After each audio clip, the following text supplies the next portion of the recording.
আজ শুনবেন ঋতুপর্ণা রুদ্রের লেখা গল্প ফেরা। আলোর দিশা হোমে নুরুল ইসলাম নতুন এসেছেন সুপার হিসেবে। আজ কদিন হলো খাতাপত্র, আবাসিকদের নথি, খরচের হিসেব নিয়ে ব্যস্ততায় কাটছে। কিশোর বয়স্ক অর্থাৎ 14 থেকে 18 বছর অবধি ছেলেরা থাকে এখানে। বয়সটা বড় বেপরোয়া। তার উপরে যে পরিমণ্ডল থেকে এরা আসে তাও করুণ, কখনো ভয়ানক। মাস 6 আগেও হোমে একটা ভয়ঙ্কর মারপিটের ঘটনা ঘটেছিল। বেশ কিছু ছেলে নেশায় আসক্ত, সবই কর্তৃপক্ষের জানা। হোমের 19 জন কর্মচারীর কেউ কেউ অবশ্য এসবে যুক্ত, তবে বিপরীত ধরনের লোকও আছে। রান্না করে সুদাস ঠাকুর, পরম ভক্ত বৈষ্ণব মানুষ। ওর জন্যই খাওয়া দাওয়াতে কোনো চুরি নেই। নুরুল সাহেব রোজই দুপুরের খাবার অল্প চেখে দেখেন, চমৎকার স্বাদ। বেশ কিছু ছেলে আছে খুব ভালো, যেমন হিমন। যদিও আজ ওর নামে একটা অদ্ভুত খবর এসেছে। যেহেতু 18 পূর্ণ হলেই হোম ছাড়তে হয়, তাই ছেলেদের স্বাবলম্বী করে দেবার চেষ্টা করে সরকার। মাধ্যমিক পাশ করে হিমন একটা কারখানায় চামড়ার ব্যাগ বানায়। তাছাড়া সামান্য সময় হিসেবপত্রও লেখে। এই বাবদ ও যা রোজগার করে তা হোমের কাছেই জমা রাখে, ছাড়ার সময় একসাথে নিয়ে নেবে। কারখানার কাজ সেরে হিমন ফিরল প্রায় সন্ধে 6টা। নুরুল সাহেব ডেকে পাঠালেন ওকে। বসো, তোমার নাম হিমন ওঝা? আজ্ঞে সাহেব। কত বয়স? 17 বছর 5 মাস স্যার। বাড়ি কোথায়? ছেলেটা মাথা চুলকোচ্ছে। জানা নেই ঠিক। আচ্ছা, তুমি দুপুরের খাওয়া বন্ধ করেছো কেন? কারখানা থেকে খাবার দেওয়া হয়, তুমি তার বদলে টাকা নিচ্ছ, বাইরেও কিছু খাও না। এমন চললে অসুস্থ হয়ে পড়বে তো। আসলে স্যার, আমি টাকা জমাচ্ছি, তাই দুপুরে খাই না। বলো কি, একবেলা খেয়ে কতদিন থাকবে? এত টাকার দরকার কেন তোমার? হোমে থাকার জায়গা পাচ্ছ, কাজ করছো, সেই টাকা জমছে। বাড়ি তো বলছো জানো না, তাহলে? আসলে সাহেব, আমার কোনো উকিল বাবু দরকার মায়ের জন্য, তাই টাকা জমাচ্ছি। মা? কোথায় থাকেন তোমার মা? জেলে স্যার। জেলে কেন হিমন? কি করেছেন তোমার মা? আমি জানি না স্যার মা কি করেছে। আমিও আগে জেলেই থাকতাম, তারপর হোমে এলাম।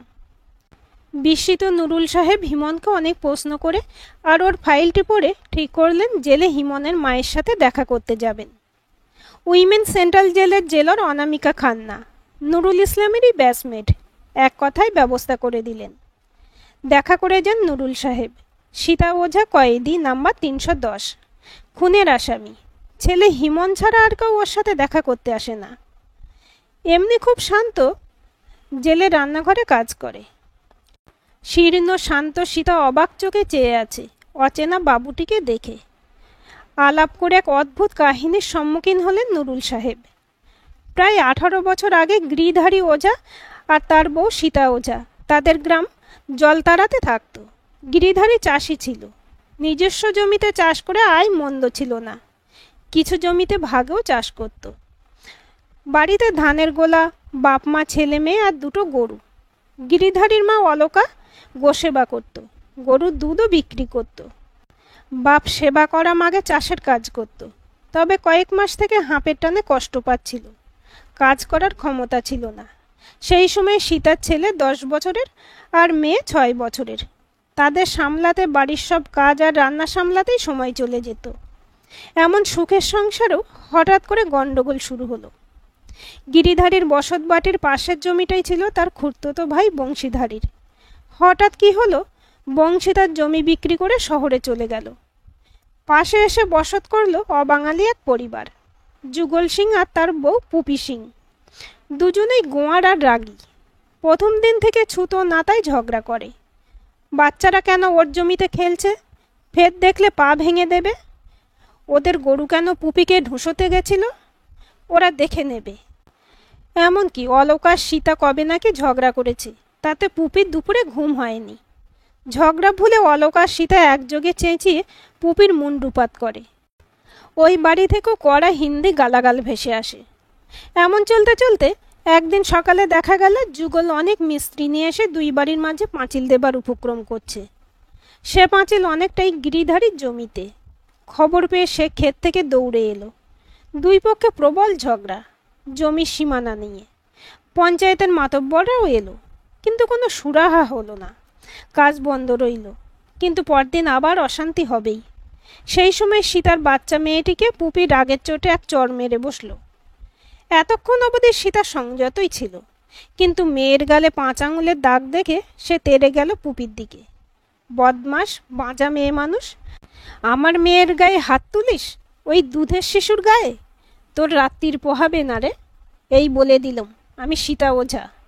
কাল যদি তোর মরা মুখ না দেখি তাহলে আমিও সতী মায়ের মেয়ে নই, ইত্যাদি। সেই রাতে একরকম কেটে গেল। ভোর থেকে শুরু হলো অন্য ঘটনা। পুপিকে খুঁজে পাওয়া যাচ্ছে না। ভোর রাতে বড় বাইরে করতে মাঠে গেছিল, আর ফেরেনি। যুগলের বাবা, গ্রামের আরও অনেক লোক শেষে পুপির মৃতদেহ খুঁজে পেল মাঠের ধারের এক নালায়। খড়ের গোছা দিয়ে দেহ ঢাকা ছিল। মনে হয় কেউ তাকে গলা টিপে মেরেছে।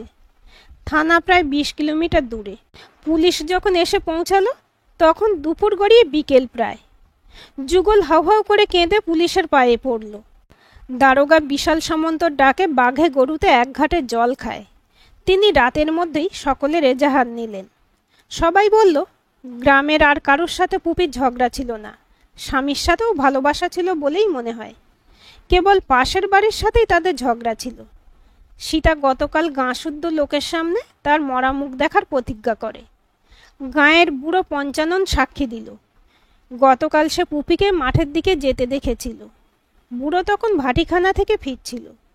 পথে সে সীতাকেও ওই দিকেই যেতে দেখেছে। সীতা স্বীকার করল সে মাঠে গেছিল একবার, কিন্তু পুপিকে দেখেনি। মেয়েকে নিয়ে গেছিল, 2 মিনিটের মধ্যেই ফিরে আসে। সব দিক বিচার করে পুলিশ সীতাকে ধরে নিয়ে গেল। গিরিধারী আর তার বাবা পুলিশের হাতে পায়ে পড়ল। বাচ্চারা চিৎকার করে কাঁদছিল, কিন্তু তবুও সীতাকে গাড়িতে তুলে পুলিশ জোর করে গাড়ি ছুটিয়ে দিল। 2 দিন হাজতে, তারপর থেকে সীতার ঠিকানা এই মেয়েদের জেল। তোমার বাড়ির লোক, স্বামী, এরা তোমার হয়ে মামলা লড়েনি সীতা?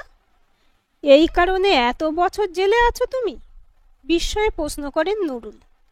বাবু, জেলে আসার মাস 2 বাদে থেকেই আমার শরীর খারাপ হলো। কিছু খেতে পারতাম না, কাজ করতে পারতাম না। আমাকে হাসপাতালে পাঠানো হলো। সেখানে জানা গেল আমার বাচ্চা হবে। জেলেই হিমনের জন্ম। আর তোমার স্বামী? চোখ মোছে সীতা। ও প্রথম আসতো বাবু। একবার আমার বড় ছেলেকেও এনেছিল। আমার এক দিদি আছে, সেও আসতো। আমরা গরিব মানুষ, তাও উকিল ছিল একজন। কিন্তু কয়েক বছর বাদে শুনলাম মামলায় শুধু নতুন তারিখ হয়েছে। জজ সাহেব বদলি হয়ে গিয়েছেন নাকি। এত খরচ আমার স্বামী আর চালাতে পারেনি। হিমনকে নিয়ে যায়নি ওরা? হিমনের কথা জানে ওরা, কিন্তু অতটুকু বাচ্চা আমাকে ছাড়া থাকতে পারতো না। যখন একটু বড় হলো তখন কি হলো? হিমন তখন 3 বছরের। তখন একদিন আমার স্বামী এসে বলল ও আবার বিয়ে করছে, আর কখনোই এদিকে আসতে পারবে না। হিমনের কোনো দায়িত্বও নিতে পারবে না।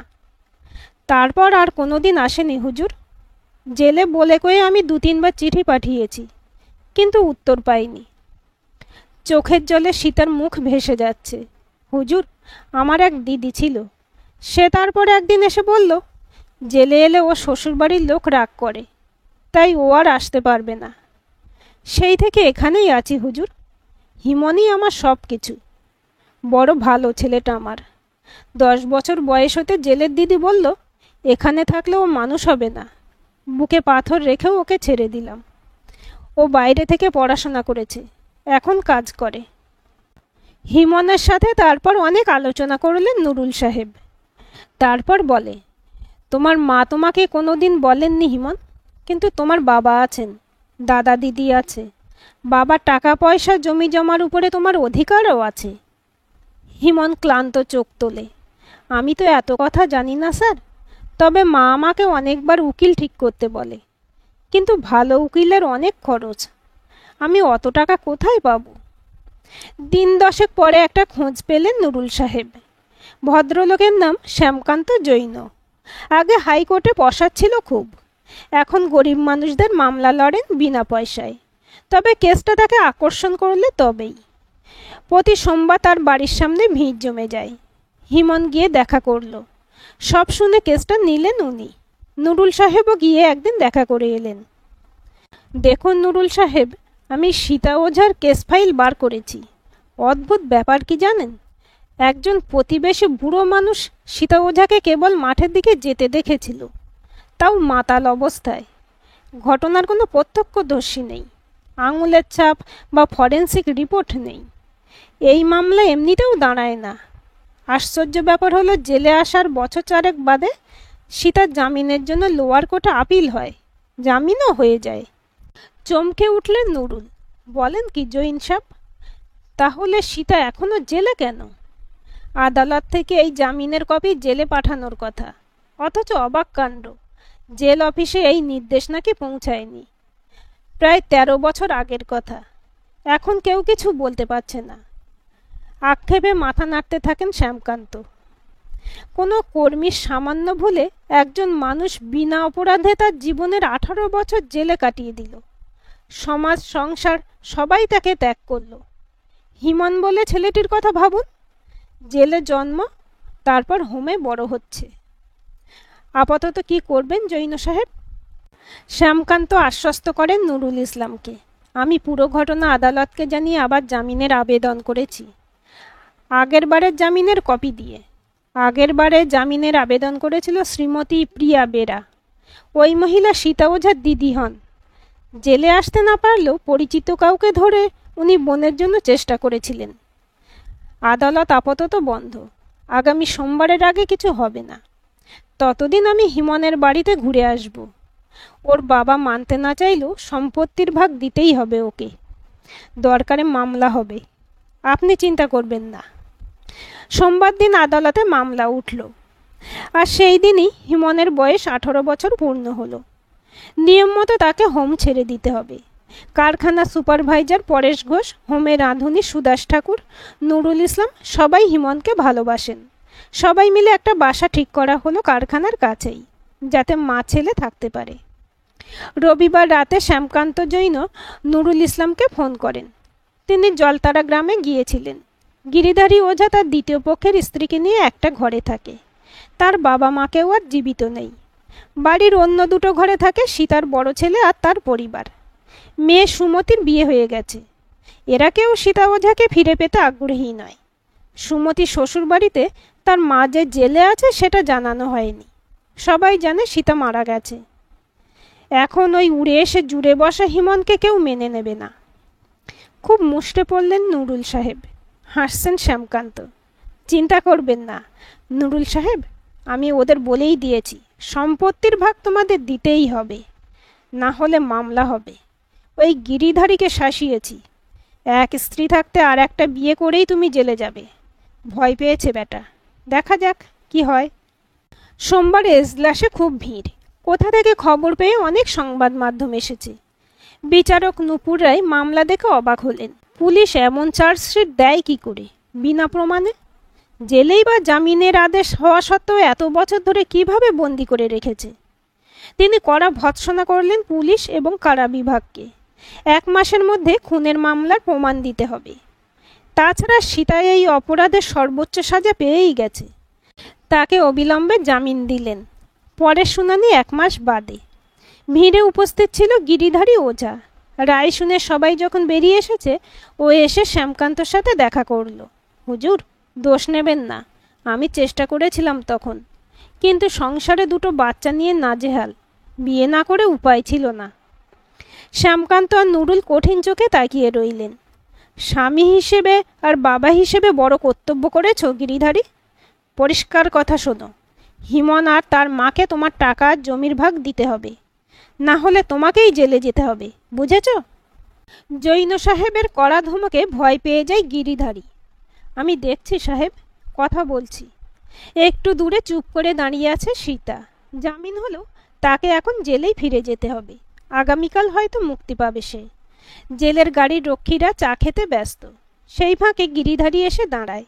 অবাক চোখে কিছুক্ষণ তাকিয়ে সামান্য হাসি ফোটে সীতার মুখে। কত বুড়ো হয়ে গেছে মানুষটা। কেমন আছো? আমার আকাশ আর সুমিতা কেমন আছে? হিমন, প্রণাম করো। ইনি তোমার বাবা। দৃশ্যতই অপ্রতিভ দেখায় গিরিধারীকে। আমার খুব অন্যায় হয়ে গেছে রে বউ, আমি কিছু টাকা তোমার নামে। হাত তুলে তাকে থামায় সীতা। আমার কিছু লাগবে না, এত বছর জেলে থেকে শরীরও বড় খারাপ, নিঃশ্বাসের কষ্ট হয়, বুকে ব্যথা।